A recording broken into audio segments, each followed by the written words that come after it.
ಇದರ ನಡುವೆ ರಾಜ್ಯದ ಹಲವು ಕಡೆ ಆಗ್ತಿರೋ ಮಳೆಗೆ ಸಂಬಂಧಪಟ್ಟಂತೆ ಸುದ್ದಿಯನ್ನು ನೋಡ್ತಾ ಹೋಗೋಣ. ಉತ್ತರ ಕನ್ನಡ ಜಿಲ್ಲೆಯಲ್ಲಿ ಗುಡ್ಡ ಕುಸಿತ ಮುಂದುವರೆದಿದೆ. ರಾಷ್ಟ್ರೀಯ ಹೆದ್ದಾರಿ 66ರಲ್ಲಿ ಭಾರೀ ಪ್ರಮಾಣದ ಗುಡ್ಡ ಕುಸಿತ ಸಂಭವಿಸಿದೆ.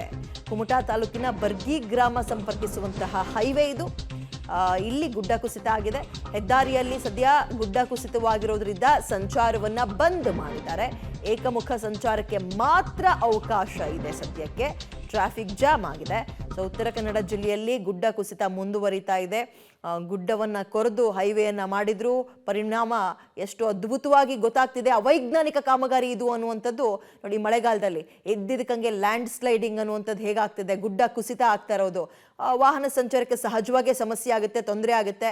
ಇದು ಬಿಡಿ, ಅರ್ಧ ಗಂಟೆ 1 ಗಂಟೆ ಲೇಟ್ ಆದ್ರೂ ಪರವಾಗಿಲ್ಲ, ನಿಧಾನಕ್ಕೆ ಹೋಗ್ತಾರೆ. ಬಟ್ ಯಾವುದಾದ್ರೂ ವೆಹಿಕಲ್ ಮೇಲೆ ಬಿದ್ದು ಪ್ರಾಣಹಾನಿ ಆದರೆ ಆಗಿದೆಯಲ್ಲ ಈಗ ಶಿರೂರಿನಲ್ಲೆಲ್ಲ, ಅಂತಹ ಘಟನೆಗಳು ಮರುಕಳಿಸಬಾರ್ದು. ಬಟ್ ಯಾವ ಕ್ಷಣದಲ್ಲಿ ಏನಾಗುತ್ತೆ ಅಂತ ಊಹೆ ಮಾಡೋಕ್ಕಾಗ್ತಾ ಇಲ್ಲ. ಅದರಲ್ಲೂ ಕೂಡ ಕರಾವಳಿ ಭಾಗ, ಈ ಉತ್ತರ ಕನ್ನಡದಲ್ಲೆಲ್ಲ ಊಹೆ ಕೂಡ ಮಾಡೋಕ್ಕಾಗ್ತಾ ಇಲ್ಲ. ಗುಡ್ಡ ಕುಸಿತದ ಸಂಖ್ಯೆ ಹೆಚ್ಚಾಗ್ತದೆ. ಇದ್ದಿದ್ದಕ್ಕಂಗೆ ಬಿರುಕು ಬಿಡ್ತಾ ಇದೆ. ಇವತ್ತು ಬಿರುಕು ಬಿಟ್ಟರೆ ನಾಳೆ ನಾಡಿದ್ರಲ್ಲಿ ಗುಡ್ಡ ಕುಸಿತ ಆಗ್ತಾ ಇದೆ. ಒಂದು ರೀತಿ ಜಲಪಾತ, ನೀರು ಮೇಲಿಂದ ಕೆಳಗೆ ಬೀಳೋದನ್ನ ನೋಡ್ತೀವಲ್ಲ, ಹಾಗೆ ಇಲ್ಲಿ ಮಣ್ಣಿನ ಪಾತ ಶುರುವಾಗ್ತದೆ. ಮಣ್ಣು ಸಂಪೂರ್ಣವಾಗಿ ಕೆಳಗೆ ಕುಸಿತಾ ಇರುವಂಥದ್ದನ್ನು ಗಮನಿಸ್ತಾ ಇದ್ವಿ ನಾವು. ಕುಮಟದ ಚಿತ್ರಣ ಇದು. ಹಾಗಾಗಿ ಈಗ ವೆಹಿಕಲ್ಗಳು ಮೂವ್ ಆಗೋಕ್ಕೆ ಸಮಸ್ಯೆ ಆಗ್ತಾ ಇದೆ.